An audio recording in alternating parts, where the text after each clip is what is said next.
김문수 위원께서 질의해 주시겠습니다.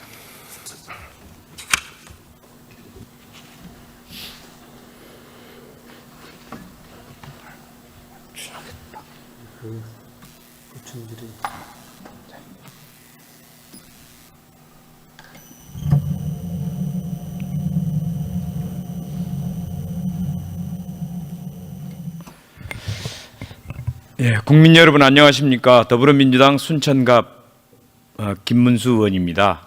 박정 예결위원장님을 비롯한 여야 예결위원님과 최상목 경제부총리를 비롯한 국무위원님들, 또 밤새워 가면서 답변서를 작성하느라 애쓰신 공무원 여러분께도 감사의 말씀을 드립니다. 윤석열 전 대통령이 위헌 위법 내란 계엄을 일으키며 온 나라가 엉망이 되고 민생 경제는 폭삭 망했수다입니다. 거기다 산불까지 겹쳐서 고통에 빠진 국민들이 너무나 많습니다.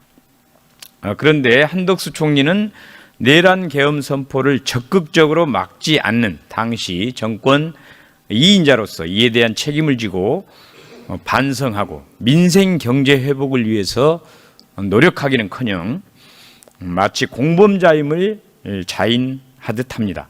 권한 없는 헌법재판관 임명과 공공기관장 등의 내란 공범 혐의자들을 포함해 수없이 알박기 인사를 시도하고 급기야 곧 대선 출마를 하기 위해서 사퇴를 할 것이라는 소문이 있습니다.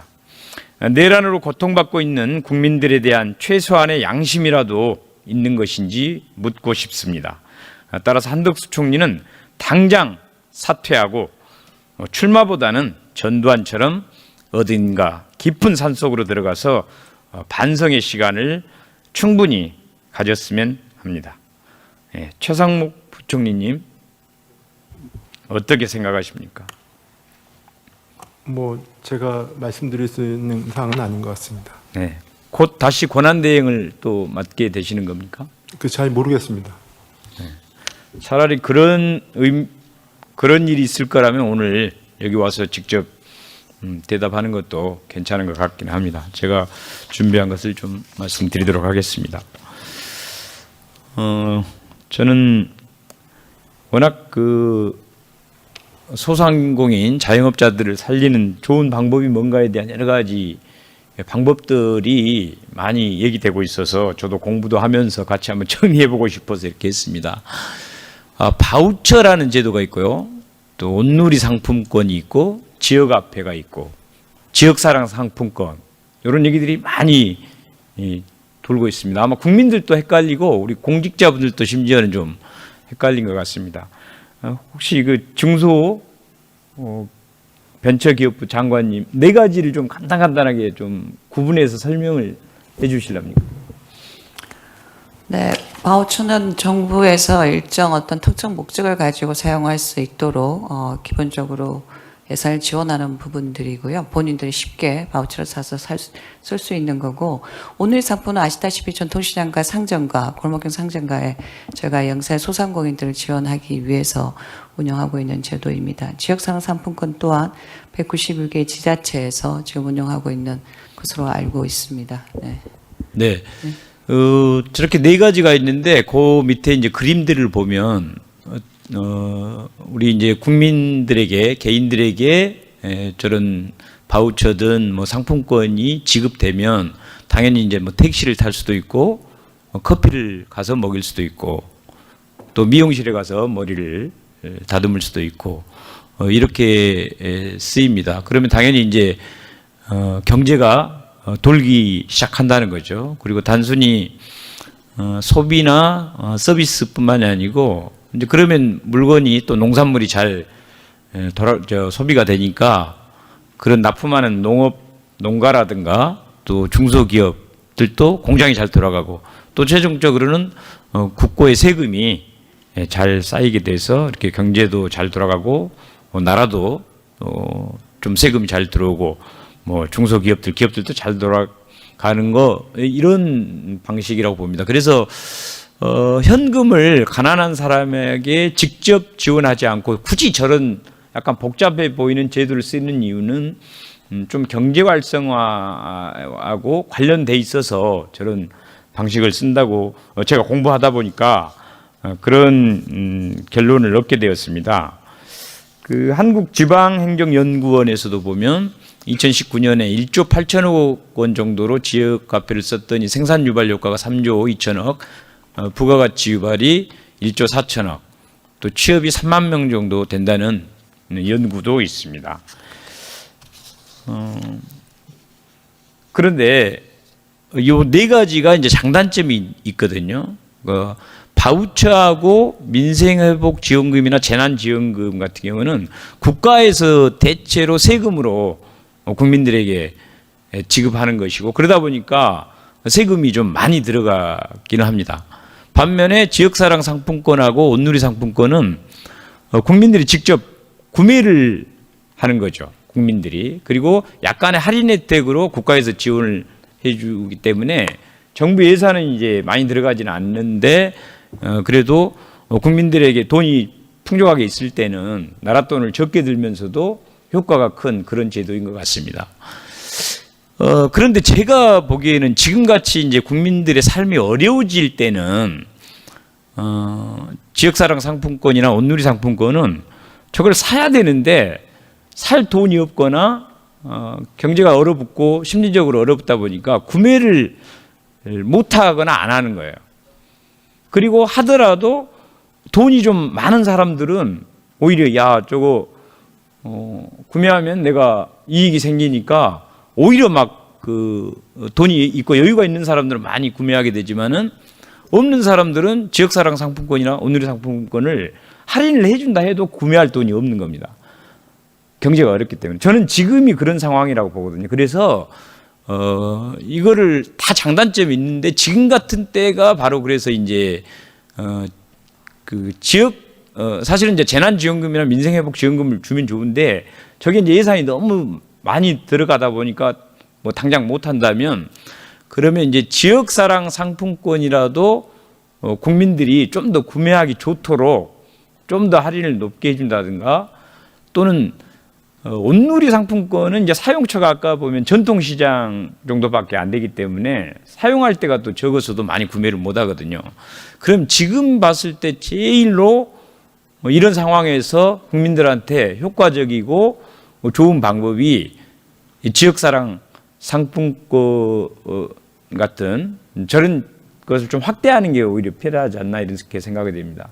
부총리님은 어떻게 생각하십니까?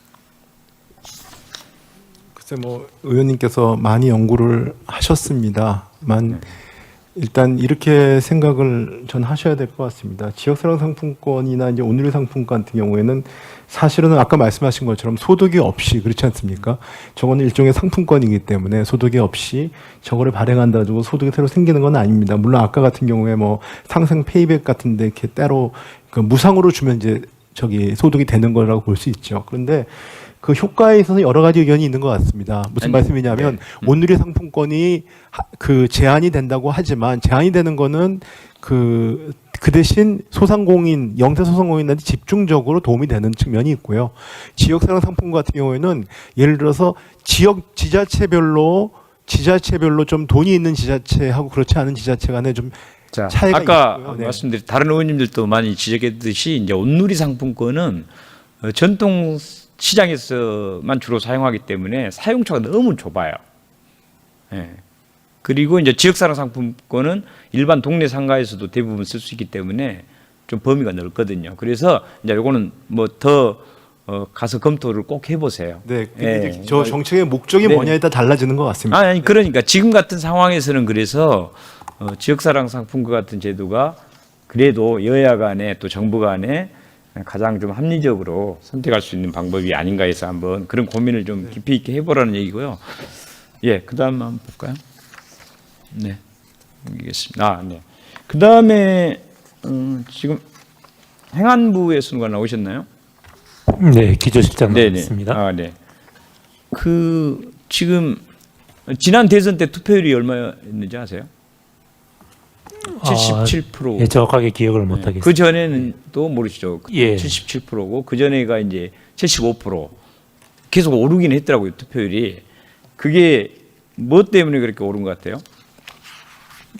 아무래도 그 국민들의 참정권 행사에 대한 그런 욕구가 높았기 때문이라고 생각을 합니다. 네네. 여러 가지 당연히 이제 이유가 있을 겁니다. 그 중에서 뭐 사전 투표라든가 부재자 투표 이런 것도 당연히 큰 영향이 있고요. 그리고 이제 홍보를 잘하는 것도 있고 선거 연령이 19세, 18세로 계속 내려가기도 했고 지금 근데 이제 할 수 있는 게 뭐 국외 부재자 투표도 있고 해서 이제 그런 것들은 제도적으로 한 달 만에 할 수가 없다고 생각합니다.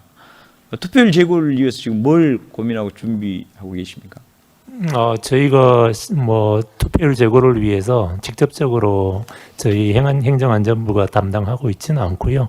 저희는 선관위에서 선거를 잘 치르도록 지원하는 업무를 담당하고 있습니다.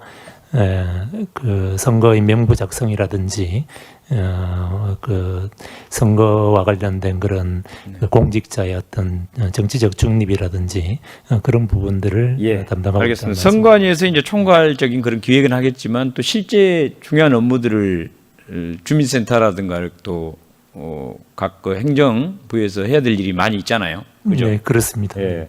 그 과거에 보면 이제 투표소가 2층, 3층인 경우가 실제로 전국에서 곳곳에 있었습니다. 꼭 1층에 하라는 강제 규정이 없다 보니까요. 그런데 사실 이제 2층, 3층 가면은 장애인들하고 노약자들이 특히 이제 저희 같은 그 지방 농촌 지역에는 굉장히 어렵거든요. 혹시 이번에 하게 되면 전체 이렇게 1층으로 다 하실 수 있겠습니까? 예, 선관위하고 잘 협의해 보도록 하겠습니다. 네, 꼭 그렇게 해주면 좋을 것 같고요. 그리고 이제 독거노인이나 이 장애인들이 실제로 투표 현장까지 가는 게 가지를 못해서 투표를 못하는 경우도 실제로 많이 있습니다. 그런 경우는 어떻게 하시겠습니까? 구체적인 방법에 대해서는 뭐 제가 생각을 해본 적은 없습니다만은 네. 최대한 국민들께서 참정권이 제약받지 않도록 그 저희가 지원을 예를 들어서 독거노인이 예. 있다라고 뭐 주민센터에 이렇게 신청이 전화로 들어갔다. 장애인이나 네. 내가 그 투표장에 갈 수가 없다 현재. 그럴 때 어떻게 하시겠습니까? 저희가 지방 행정 조직을 통해서 그분들을 투표장으로 의사가 있다면 그분들로 그 투표장으로 이렇게 안내를 해드릴 수 있는 방법도 있을 것 같습니다.